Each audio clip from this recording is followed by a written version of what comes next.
Hello everyone, তোমরা কেমন আছো? আমার চ্যানেলে আরও একটি নতুন ভিডিওতে তোমাদের সকলকে স্বাগত। আজকে আমি বানাচ্ছি ফিশ বল। সবার প্রথমে আমি গ্যাস জ্বালিয়ে প্যানটিকে খুব ভালো মতো করে গরম করে নেব। প্যানটি গরম হয়ে গেলে ওপর দিয়ে আমি সরিষার তেল ঢেলে নেব। তেলটিকে আমি খুব ভালো করে গরম করে নেব। তারপর ফোড়নে দেব গোটা জিরে। এরপর আমি দিয়ে দেব আগে থেকে কেটে রাখা পেঁয়াজ কুচি এবং কিছু সামান্য কাঁচা লঙ্কা। সেটিকে দিয়ে আমি খুব ভালো মতো করে নেড়ে সামান্য ভাজা ভাজা হওয়ার পরে তাতে আমি দিয়ে দেবো আগে থেকে কেটে রাখা রসুন কুচি।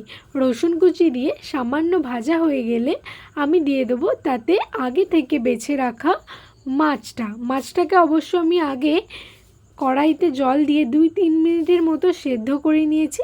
এরপর সেখান থেকে আমি কাঁটাগুলোকে খুব ভালোভাবে বেছে রেখে দিয়েছিলাম। এরপর মাছটাকে আমি ভালোভাবে ভেজে তাতে দিয়ে দেব গরম মশলার গুঁড়ো, জিরে আর ধনের গুঁড়ো, সামান্য চিনি আর শুকনো লঙ্কা। আমি অবশ্য সামান্য নুনও দিয়েছিলাম, কিন্তু সেটার ভিডিওতে দেখানো হয়নি।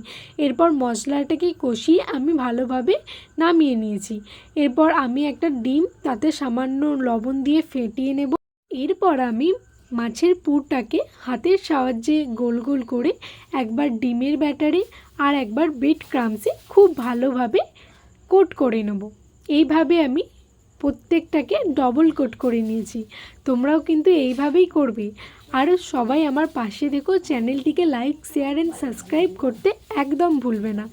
দেখো, আমি এইভাবে সমস্ত মাছের পুরটাকে ডবল কোট করে নিয়েছি।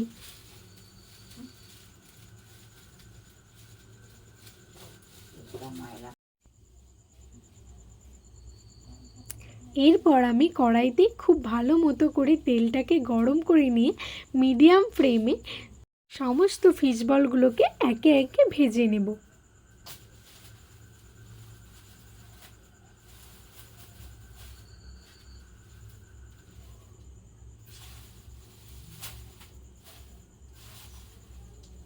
এইভাবে এপিট ওপিট করে সমস্ত ফিশ বলগুলোকে ভেজে আমি তুলে নিয়েছি। আর তৈরি হয়ে গেছে গরম গরম লাল লাল ফিশ বল।